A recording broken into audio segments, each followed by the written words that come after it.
Where's my Duchess? What's good, y'all? What's good? Let me make sure. Let me make sure all my audio levels are good. Let's get started with tonight. Tonight I'm talking about 50 Cent pretty much going off on Rick Ross and Diddy. Puff Daddy, Ross, 50 Cent. The beef continues. And first of all, I just want to say a lot of you guys forgot about the creep Rick Ross lyrics. So I'm going to be going over that tonight. What's happening, Ryan? What's happening, my guy, Colin? What's popping? Everybody tapping in. Make sure you hit the like button. Make sure you share this video one time. And also make sure you drop your city and state. My guy, Colin, said he's smoking on that lemon haze. I'm actually smoking on some Ridgeland Runts tonight. Very powerful stuff. Everybody that's logging in, hit that like button. Drop your city and state because we're getting active tonight, you guys. You know what I'm saying? We're getting active. What's popping, Tommy Mac? Appreciate you for tapping in. First of all, I just want to say, did y'all forget about the creep Rick Ross lyrics? A lot of y'all must have forgot. But on the flip side, someone like 50 Cent is always here to bring that stuff up. 50's always going to bring up the stuff that people just wish you forgot about. People thought they forgot. 50 Cent brought it back up. So if you have a sus lyric, like, for example, you look so good, I'll suck on your daddies, D.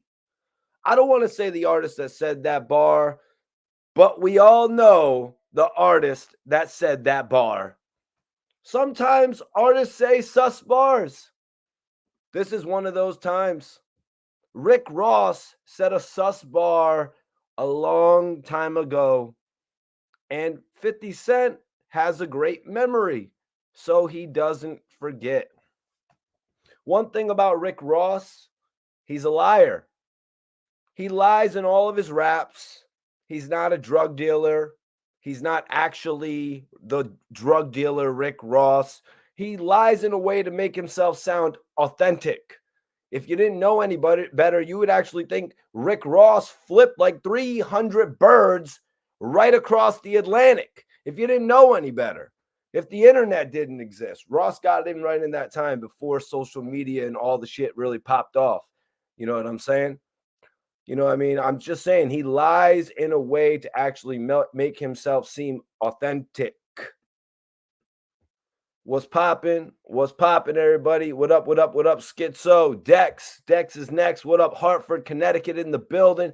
Drop your city and state. What's popping, 5/5? New Britain, Connecticut in the building. I appreciate all my CT family tapping in, showing some support. You know, tonight we got to go over it, man, because 50 Cent straight up ethered Rick Ross, and he pretty much attached it to everything that Puff Daddy has going on, or Diddy, and we'll get into that in a minute. Shout out to Cleveland, Ohio in the building as well. Mike, definitely appreciate you for tapping in.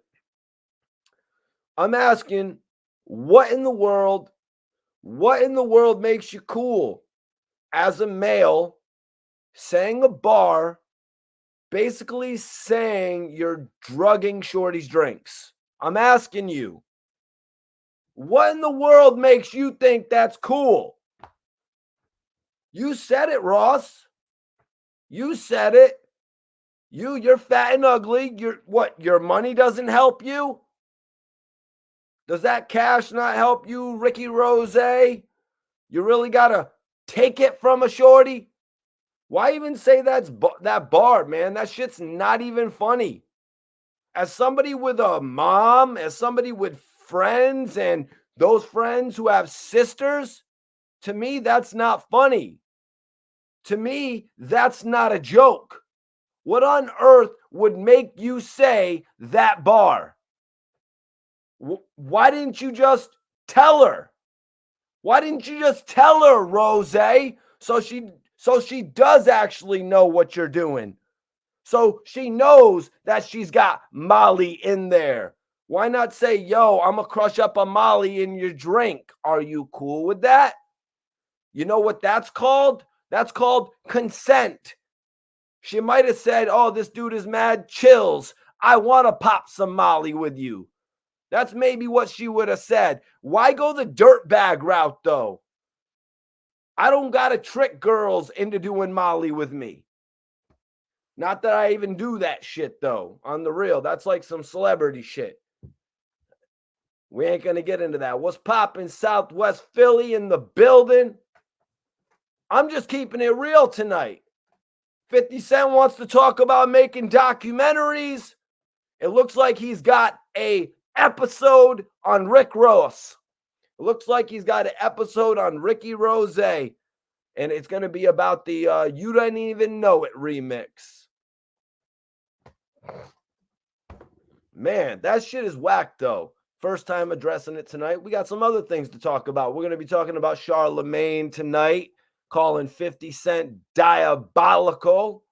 Everybody in here, drop your city and states. Hit that like button one time if you support the channel. Ross, why go the dirtbag route, man? Why would you willingly want to do that? Why would you? You have money. You got money. They would willingly want to do that, homie. But most females don't know. Most females don't know. They just see a fat person when they look at you until somebody tells them, yo, he's a rapper. So they will probably make the exception since you're a rapper. That's how Biggie got shorties. And Biggie had some real friends like Tupac, who used to actually beg females to smash Big, saying shit like, I know he's overweight, but will you smash, son? That's what real friends do. Come on, do it for me. I'm Tupac. Just smash Biggie for me. I'll give you tickets to my next concert. I'm going to perform Brenda's Got a Baby and all the hot shit. So the whole thing, right? You know, the whole thing was, the fucked up part about that was Biggie didn't know Tupac was doing that. You know what I mean? That's what makes him even more of a friend. So the whole time Biggie was thinking his game was actually tight. In his mind, he was thinking he was Big Papa, right? So it makes sense.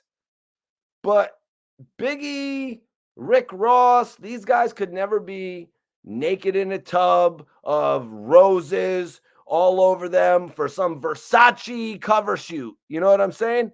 That was Tupac's angle. You know what I mean? Ross, he's getting himself into shape now and all that, but please, Rose, chill out, homie. I hate to say this, but I don't know if there's actually any overweight models in fashion, you know what I mean, or music. So Rick Ross, Ricky Rose, I kind of get it.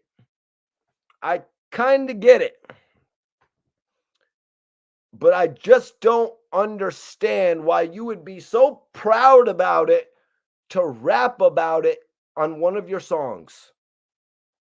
I just don't get it. I don't get it why you got to resort to those measures and then you actually be proud enough to say it in the bars, man. That's honestly, to me, some straight up creep shit. Are you married? Your wife probably looks at you funny every night, like analyzing you like, damn, what's he doing with all that Molly, rough roofies, Xanax, Valiums? What was that shit that Bill Cosby was giving shorties? I think it was Valium, right? Valiums, I believe. Yo, Rick Ross, they got a cell for you right next to where Bill Cosby was, homie. They got his old cell for you, man. And you're going to be in one wing. R. Kelly is going to be in the other wing. So you could actually send him kites, too. Go ahead, send him kites. All y'all weirdos with any type of domestic violence, M-word charges, R-word charges. All y'all weirdos will be in the same building because all y'all weirdos belong together, in my opinion. Not in the free world. You're not together in the free world, but that's actually how it works in jail. That's how it works in the jail. In the free world, it doesn't work like that. In the free world, the suckers can live amongst the society. You know what I mean? So that's how Rick Ross is able to. Ross could never go to jail and do an easy bid like someone like Fat Joe. He couldn't do that ever in his life. Rick Ross probably still owes Zopound money. You know, the deadly, notorious Haitian gang, not to be confused with the deadly Haitian gang from Brooklyn called H-Mob, though. Not to be confused with them. But I'm just going to say, sac passe to all of my Haitians, man. But Ross, you're kind of a set jumper. You're kind of a set jumper. Why are you not Zopound anymore? Don't ask me who's a set jumper. Look at him. You was down with MMG. You was down with Def Jam.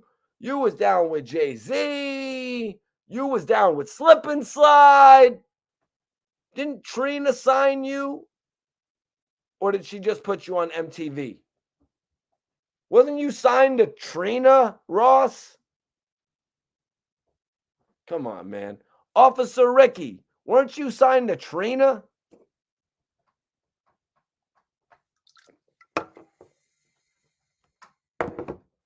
I'm about to roll up. I got some fire ass gas. I smoke better than all these rappers. Ross. Yo, Ricky Rose. Ricky Rose, your OG.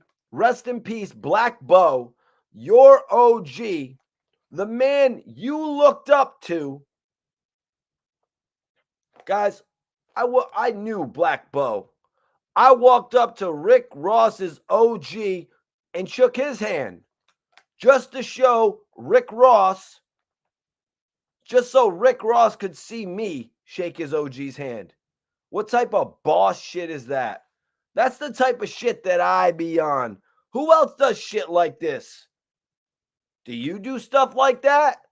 Does Hassan Campbell do stuff like that? Who does stuff like this? You know the answer. Nobody. Nobody, baby. No other blogger out there is like me. No other blogger that's doing this has actually been in the vicinity of Rick Ross. No other blogger that's doing this has done gangster shit like me in the industry. I had Rick Ross's OG coming to me in the nightclub telling me to come back to MMG. No other blogger has ever had any type of interest with people in the industry. I'm about to roll something up. Hit that like button if you're in here, man. Rick Ross, your OG, Black Bo, the man you looked up to, came to me in the club when I was partying with Meek Mill, Lil Reese, Club Live, getting lit. No other bloggers are on that shit. No other bloggers are on that shit that I'm on, you guys. Y'all can feel good about being in tune with Mikey T, the movie star. Let's talk about it. Why did I go up to Rick Ross's OG before him? Because I followed protocol. I followed protocol. And that meant something to Ross when I did that. It meant that I wasn't blinded like everyone else by the celebrity of Rick Ross. I followed protocol. I followed protocol. I addressed the OG first, as I should, and then I addressed the Doja. Because at the end of the day, you're just a rapper, Rick Ross, and the Mikey T, that's not serious. I'm around rappers all the time. I'm not starstruck. I'm not like a starstruck Karen yelling out, Rick Ross. This is Mikey T, the movie star. I've been around everybody, literally everybody in the game, from Lil Wayne to the really epic people from our past that we looked up to, like AZ and Nas and Busta Rhymes. I've been around those people. What up? What's poppin'? Hood Smokers Podcast. Detroit in the building. How about Smurf going? My OG Smurf going against MMG. Smurf going against MMG. How about that? Whatever, right? MMG was like, we're too big for Smurf, right? Who cares about Smurf? But then I got behind Smurf. And they said, but wait a second. He's got this white boy. He's got an outlet. Now it's a gangster with a voice. Now people who don't know Bangum Smurf are going to hear about him because of this white boy, Mikey T. And that's when it happened. Black Bo saw me at Live. Yo, Mikey T, can you come back to MMG? Stop fucking with Smurf. MMG tried to recruit me. Did MMG try to recruit you? I'm going to be extra cocky all year. I went gold this year. 2023 is my year. There ain't another money went up. Living great. Moving on up. I went gold this year. Shit is looking good for me. I'm not going to lie to y'all. Now, MMG back in the day, Ross, you dropped the ball. Your OG came to me and you didn't follow up on that. Your OG came to me, waved the white flag, extended the olive branch, and you didn't follow up on that. And look what happened to MMG. MMG is dead. MMG is dead. Just being real. Because I was the only one promoting MMG at a certain level. You know, everybody else was too fixated on Meek Mill and Wale. They weren't worried about the other core members of MMG, and that's why MMG died out. Shit. My guy said, Hood Smokers Podcast said, I remember Ross came to Detroit and got his tour bus ran up on, and that's Detroit family right there, if y'all didn't know. That's crazy, man. Crazy story right there. But I'm cocky all year now, you guys. Y'all can act like I do regular shit. You know what I mean? You could act like that, like the stuff I do isn't extra cool. You know what I mean? I'm the only one of these bloggers that cracked the Dutch in Rick Ross's living room. And I didn't even use the ashtray. I cracked the Dutch in Rick Ross's living room, and I didn't even use the ashtray. All right, maybe I'm reaching, right? I don't know about all that, but maybe I'm adding that there. But I had my feet up. I had my feet up, and my shoes was actually off. And when Rick Ross came down the stairs, I lit up my blunt right alongside him as he lit his. I had Rick Ross's cameramen asking me for weed. I spilled barbecue sauce on Rick Ross's love seat. I was eating Wingstop on Rick Ross's love seat, and I spilled some barbecue sauce. Now, you might be thinking, Mikey T, that's not a big deal. It's just some barbecue sauce. But I'm going to tell you right now, that was like $3,000 worth of damage. Try getting that stain out of a cashmere couch. I'm sorry, but you know what that is, man. Yeah, I said a cashmere couch. I'm sorry, you can't buy that shit at IKEA. So Rick Ross goes and puts out an album with Meek Mill. I believe it's Too Good to Be True. This is like a last-ditch effort to bring Maybach Music back. Again, Maybach Music is dead because Rick Ross didn't sign me like his OG told him to. You killed your own company because you didn't want to listen to your OG. And Ross knows too that I was the hardest blogger promoting MMG and shit like that. I had Dre Films and his little cousin begging me for weed, you know what I'm saying? On some bitch ass shit. Like Dre Films, you know that was some bitch ass shit, man. And I treated Dre Films like my son too. Yeah, I treated Dre Films like my son. Rick Ross's cameraman. Yeah, you're my son. My son's son. But anyways, because I'm more than a cameraman, I was talent too. So Rick Ross, but his little cousin, Dre Films' little cousin, that was my little Doja. Mikey, can I get some weed? Yo, you're a little Doja, boy. But anyway, so Rick Ross put out an album with Meek Mill. Too good to be true. Who do you think it worked out for better, though, guys? Did Rick Ross need Meek, or did Meek Mill need Rick Ross? Did French Montana need Max B, or did Max B need French Montana? It's one of them type of questions. What do you think? What do you think? I'd say, judging by the facts, Rick Ross has been falling off.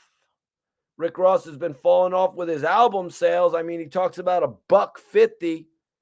You know what I'm saying? But Ross has been falling off from album to album to album, from 150 to 200,000, back down to 150, then to 65,000, back up, because that was a mixtape release. I'll give Ross that one. The Black Market. I'll give Rick Ross the Hood Billionaire joint that did 75,000 first week. But I'm not going to lay off on the Triple C's project, homie. I'm going to be talking about that in a minute. I'm going to be talking about that 10,000 copy seller in just a minute. So, honestly, I think it was Ross that needed Meek Mill here, because Meek Mill actually eclipsed Rick Ross. Meek Mill.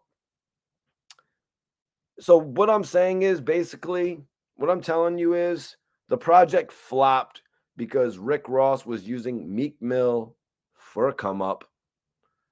Meek Mill is literally the only artist left from MMG that's even relevant.